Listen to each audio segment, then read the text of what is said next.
દીકરાનો જન્મ થયો, એનું નામ રાખ્યું મોહમ્મદ. શું નામ રાખ્યું? મોહમ્મદ. નાનપણમાં એનું નામ કઈક અલગ હતું, પછી એને એનું નામ મોહમ્મદ કરી નાખ્યું હતું. 4 ભાઈઓમાં મોહમ્મદ છે એ ચોથા નંબરનો હતો. એનાથી મોટા બીજા 3 ભાઈઓ હતા. નાનપણથી જ તે એમ થોડોક દુબળો પાતળો હતો. કેવો હતો? દુબળો પાતળો. એટલે અને એના 3 ભાઈઓ હતા.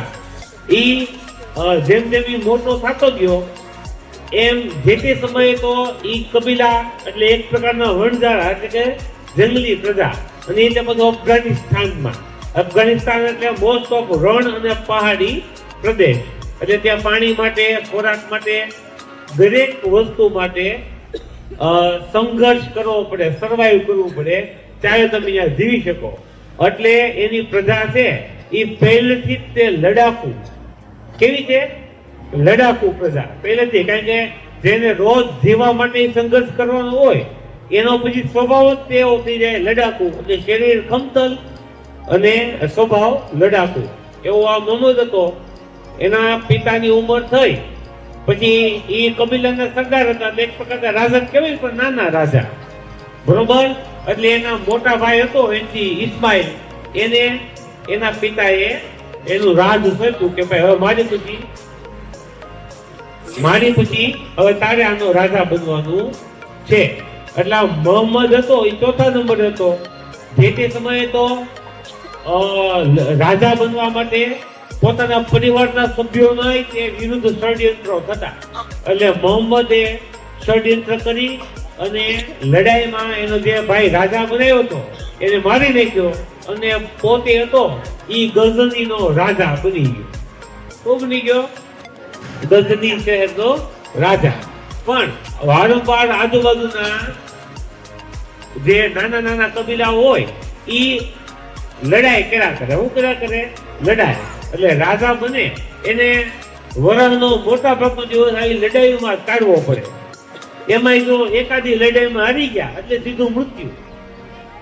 બરોબર. જેની પાસે મોટી સેના હોય, વિશાળ સેના હોય એ જીતે. એટલે એમ થઈ લડાઈમાં આપણી પાસે 1000 માણસો હોય ને સામેવાળા પાસે 500 હોય, આપણે જીતી જાય. તો જેની પાસે મોટી સેના હોય એ જીતે. એટલે એને વિચાર્યું કે ભાઈ શું કરવું પડે મોટી સેના બનાવવા હાટું. તો કે સેના મોટી બનાવી હોય તો એને પગારના પૈસા દેવા પડે વધારે, અને વધુ પગાર દેવા આપણે પાસે વધારે પૈસા હોવા જોવે. તો આ પૈસા મળે ક્યાંથી? તો એ લોકો કઈ ધંધો કે કામ ધંધો કરવા તો જાય નહીં. ઈ જમાના, આ ક્યાંની વાત કરું? 4 વર્ષ પહેલાની હો. તો ઈ જમાનામાં પૈસા ભેગા કરવા એટલે હું તો કે આજુબાજુમાં બીજા જે રાજ્ય હોય નાના મોટા એને પર લડાઈ કરો ને એને લૂંટી લેવાના. તમે જીતી જાઓ એટલે એનો બધો ખજાનો હોય કોનો થઈ જાય? તમારો. સમજાઈ ગયું? એટલે આ મોહમ્મદ હતો જે એને એના જાસૂસોને એને કીધું કે ભાઈ નજીકમાં એવું સારું મોટું એકાદું ગામ હોય ને એવું ગોતો કે જે આપણે લડાઈ કરી અને જીતી શકીએ.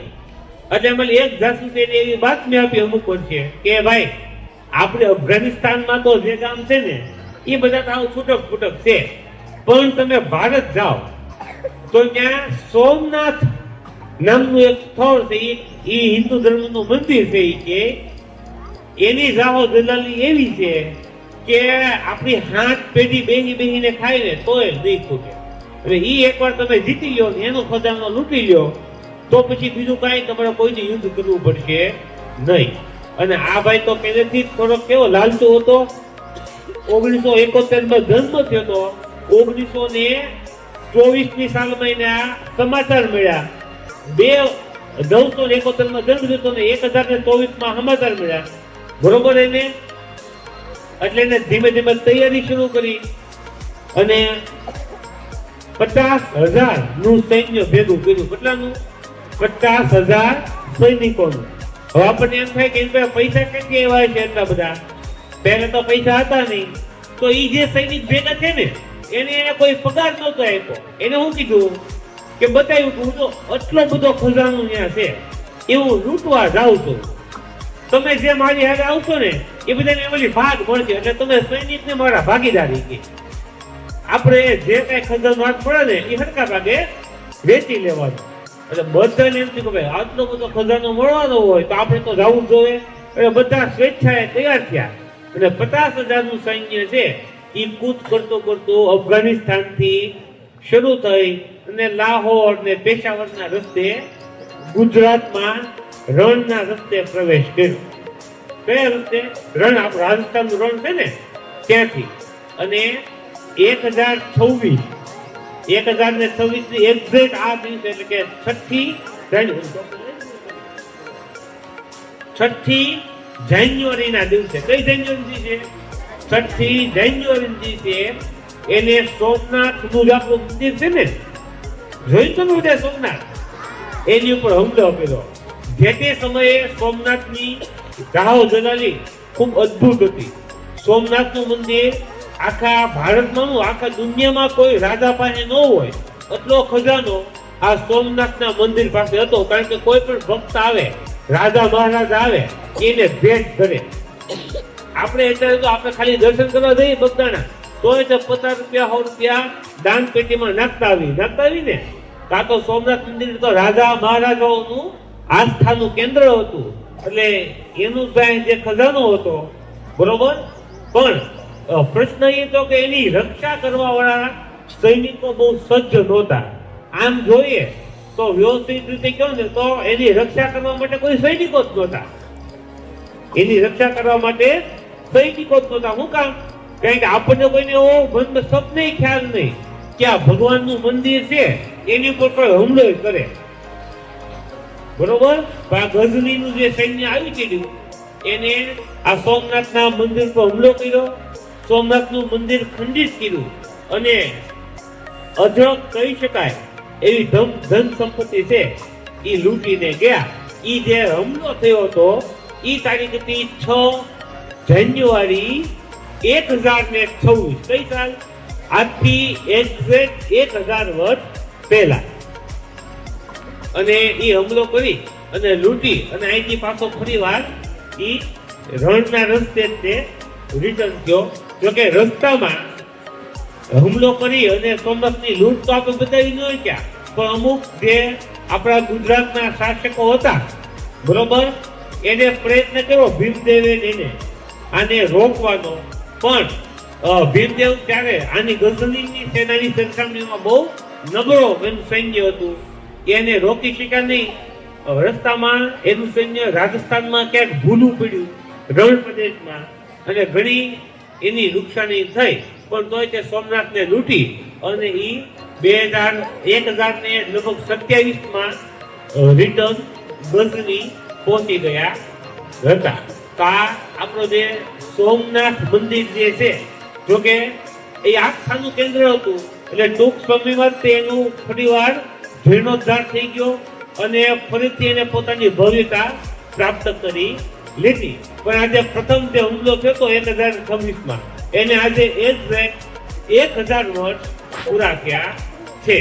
અને મેં તમને જે કાંઈ પણ કીધું એ આપણી લાઇબ્રેરીમાં તે એક પુસ્તક છે, આ જય સોમનાથ, કનૈયાલાલ મુનશી દ્વારા આ લખાયેલું છે. એમાં સોમનાથ પર જે હુમલો થતી વખતે આપણા ત્યાંના જે નાગરિકો અને બ્રાહ્મણો હતા, બ્રાહ્મણો એટલે પંડિતો, એને કઈ રીતે ગઝનીની સેનાની સામનો કર્યો, સોમનાથના મંદિરને બચાવવા માટે એ લોકોએ પોતાનો જીવ પણ કુરબાન કરી આપ્યો અને કેવી રીતના લડાઈ કરી એ તમામ બાબતનો ઉલ્લેખ છે એ આ પુસ્તિકામાં થયેલો છે. અને આ જે સોમનાથનું મંદિર હતું એને બચાવવા માટે ગઝની ત્યાંથી વયો ગયો. પછી પણ 1-2 વ્યક્તિઓ હતા બાહોશ, એ લોકોને એમ કે ગઢિયાને આનું જવા દેવો જોઈએ નહીં. એટલે રણ પ્રદેશમાં એની પાછળ જાય છે અને એની સેનામાં ભળી જાય અને એને કહે છે કે અમે તમને રસ્તો બતાવીએ, અહીંથી શોર્ટકટ સીધું ગઝની પહોંચી જવાય એવું. અને એની આખી સેનાને રણની જે આંધી હોય તોફાન એમાં ફસાવી દે છે અને એમાં ઘણી બધી સેના એની નાશ પામે છે. એનો પણ ઉલ્લેખ આ પુસ્તકમાં છે. ગઝની, જ્યારે મોહમ્મદ ગઝની જ્યારે અફઘાનિસ્તાનથી નીકળ્યો હતો ત્યારે કેટલાનું સૈન્ય એની સાથે હતું? 50,000નું. પણ જ્યારે એ ગઝની પાછા પહોંચ્યો ત્યારે એની સાથે માત્ર 2,000 સૈનિકો વધ્યા હતા. કેટલા વધ્યા હતા?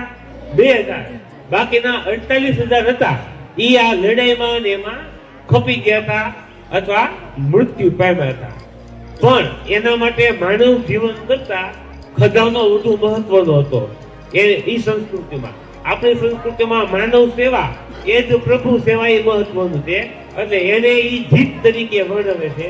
બરોબર. પણ તમારે જો વધારે માહિતી મેળવવી હોય તો આપણી લાઇબ્રેરીમાં આ પુસ્તક છે. મેં તમને એક નાનકડો બુક રિવ્યુ પુસ્તક પરિચય આજના દિવસ સંગતના ઓલામાં આપ્યો. આપણી લાઇબ્રેરીમાં જ આ પુસ્તક છે. એકવાર તમે વાંચજો એટલે તમને એ સમયનો જે ઇતિહાસ હતો એ ડિટેલમાં ખબર પડશે. અને જે તે સમયના આપણા જે રાજા મહારાજા નહીં પણ ખાલી સામાન્ય માણસો હતા એના પરાક્રમોની પણ તમને ડિટેલમાં વિશેષ માહિતી સાથે ખબર પડશે. એટલે તમને આપણો ભવ્ય ઇતિહાસ છે એ તમે વાંચી શકશો. તો આજે જે સોમનાથ મંદિર હતો એ પ્રથમવાર લૂંટાણું અને એનો જે જીર્ણોદ્ધાર થયો એને આપણે યાદ કરીએ. એ સાથે સાથે આપણે કનૈયાલાલ મુનશી જે આપણા બહુ મહાન લેખક હતા એને પણ યાદ કરીએ. અને સોમનાથનું મંદિર છે એની પોતાની ભવ્યતા આમ અનંત કાળ સુધી જાળવી રાખે એવી પ્રાર્થના કરી. અસ્તુ.